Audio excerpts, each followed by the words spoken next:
is Riddhi, and in today's episode of Not So Shy, I am going to talk about a topic which we are told to keep shush about. Do you remember the last time you gave a thought about your hygiene down there?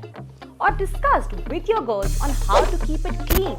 Well, today I'm going to tell you some do's and don'ts when it comes to intimate hygiene. Vagina, which is also the birth canal, connects the vulva to the cervix. It is extremely important to keep it healthy as it affects your reproductive and sexual health. Vagina also acts as a barrier between the external environment and the body. If not kept healthy, it can lead to infections. So, how to make sure you are keeping your vagina healthy? Well, here are some ways. First and foremost is cleaning your vagina every day. This is undoubtedly one of the most important hygiene tips. And trust me, water is your vagina's best friend. Your vagina has self-cleaning powers, so using a basic soap is sufficient. The phrase less is more fits perfect here.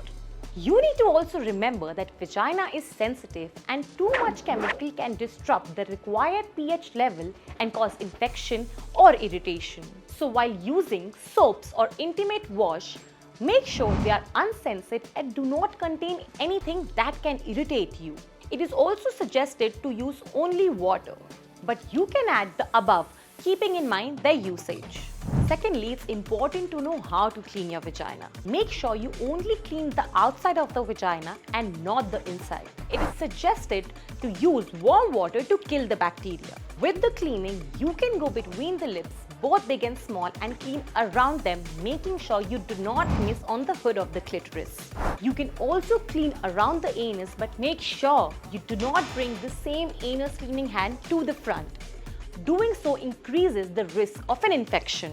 Next, very important is every time you use the washroom, even if it is just to pee, wipe from front to back. Wiping the other way from back to front can move all the bacteria from the anal area into your vagina, developing a risk of UTI. Try rinsing with warm water to remove the unwanted bacteria, followed by a pad dry. Doing this will also help to keep your panty dry and prevent risk of vaginal infection. It is summers and it is hot, but avoid using talcum powder and use panty liners instead. Panty liners absorb vaginal discharge.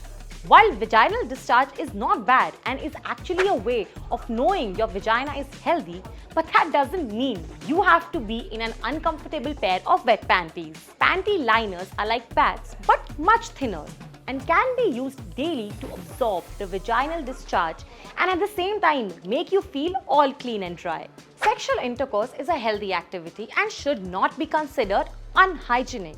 But make sure you take a trip to the bathroom post-sexual intercourse. The bodily fluids and condom particles are essential to be washed out of your vagina. Thus, make sure you urinate with pressure to flush out the bacteria and avoid contracting UTI. Drink a glass or two of water after an intercourse so it further aids the flushing out of toxins from your body. Cleaning private parts is a simple process that doesn't take much time, but prevents bigger problems. As a society, we do not pay enough attention to it and shy away from talking about it. But it is about time intimate hygiene gets its deserved attention. Incorporate these intimate hygiene tips into your life in order to keep your vagina clean, healthy, and give it the love and care it deserves. Consult a gynecologist if you experience any kind of burning, rashes, or irritation.